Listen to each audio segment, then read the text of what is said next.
Bonjour à tous, je termine le chapitre 26, dernier chapitre du Angèle l'Indien blanc de François Place. La carte effacée, chapitre 26. Et je suis page 214. Claude Voiturin se pencha et j'en fis de même. Nous nous regardâmes aussi perplexes l'un que l'autre. Elle était vierge, vide et immaculée. Pendant ce temps, Corvadoro, agenouillé près de la cheminée, où couvait un feu de bois rempli de braise, 4 coupes en pierre ponce qu'il vint placer l'une après l'autre aux 4 angles de la feuille de papier. Après quoi, il fit tomber quelques gouttes d'une carafe d'eau sur les braises encore incandescentes. Une épaisse vapeur blanche s'éleva aussitôt, dont les volutes finirent par s'étendre en nappe épaisse au-dessus de la carte. Je m'écartai pour réprimer une toux. Claude Voiturin sortit un mouchoir pour essuyer les larmes de ses yeux. Il avait du mal à dissimuler son agacement.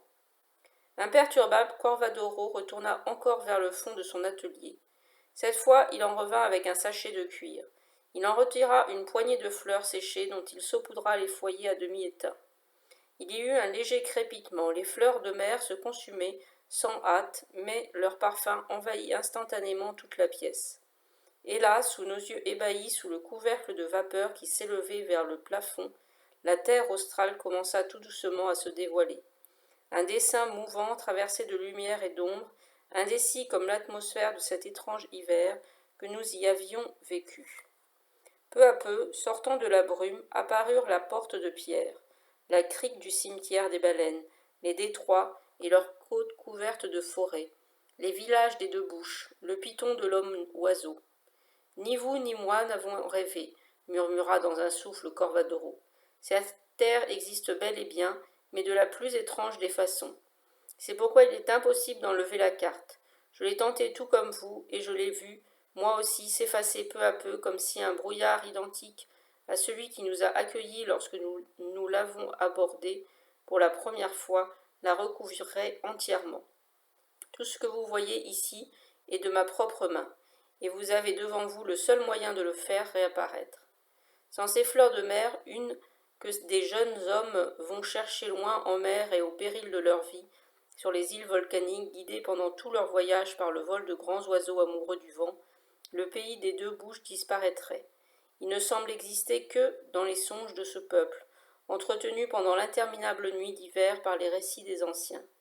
Car il existe des rêves plus vieux que les nôtres, ce sont les rêves que font les grands animaux marins perdus dans les profondeurs, ceux des eaux vives courant sous la glace, ceux des montagnes du début du monde, et bien d'autres encore que nous ignorons. Ces rêves donnent forme aux esprits du feu et du froid. Ils dansent au tréfonds des chants des anciens pour y faire entendre leurs deux voix. Ils font naître dans le ciel de grandes diaprures et appellent sous les glaces des peuples dont nous ne connaîtrons jamais la langue. Angèle peut en témoigner, nous sommes passés par cette porte de pierre, nous avons tremblé de froid, nous avons chassé les gens de l'eau avec les plumes grises et les plumes blanches, nous avons écouté le chant des anciens, couverts de leurs capes de coquillages, nous sommes allés chercher les fleurs de mer qui ouvrent les yeux dans la brume. Tout cela n'est qu'une lente imprégnation de la force invisible des ombres. Alors dites-moi, insista Corvadoro, vous qui ne dessinez que ce qui se révèle à l'aplomb net et tranchant de la claire lumière du soleil, qui d'autre que vous pourrait bien nous croire? Claude Voiturin releva le buste. Il croisa mon regard. Je ne sciai pas, mais, par timidité, une fossette involontaire se souleva à la commissure de mes lèvres, et je sentis malgré moi la fine cicatrice tracée en travers de mon menton, qui s'étirait du même mouvement en un fil parallèle, ce qui devait donner plus ou moins, j'imagine, l'illusion d'un sourire à deux bouches. Fin du chapitre 26, Angèle l'Indien blanc de François Place, et fin de ce livre. Je vous remercie de m'avoir écouté tout du long de ce roman, et vous allez bientôt me retrouver dans un autre roman de François Place, Le vieux fou de dessin. Voilà, je vous remercie de m'avoir écouté, et n'hésitez pas à vous abonner, liker et mettre vos commentaires. Merci.